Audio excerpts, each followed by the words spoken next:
मिर्जापुर में आवामी रैली के लिए पहुंचे एआईएमआईएम चीफ असदुद्दीन ओवैसी ने मुसलमानों को लेकर पीएम मोदी और अखिलेश यादव पर सीधा हमला बोला।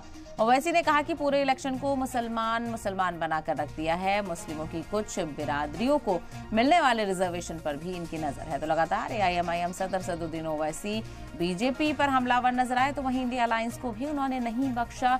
इंडिया अलायंस पर इल्जाम लगाया गया कि मुसलमानों का इस्तेमाल सिर्फ नारे लगाने के लिए किया जाता है, तो दूसरी तरफ बीजेपी को और पीएम मोदी को मुसलमानों की कोई फिक्र नहीं है। और यहाँ तक कि मुसलमानों की कुछ बिरादरियों को जो रिजर्वेशन मिल रहा है उस पर भी इनकी नजर है। इसको भी खत्म करने की कवायद देखने को मिल रही है।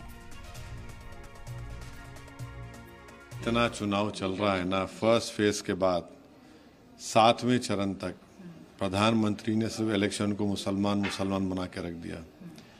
तो ये इनकी एक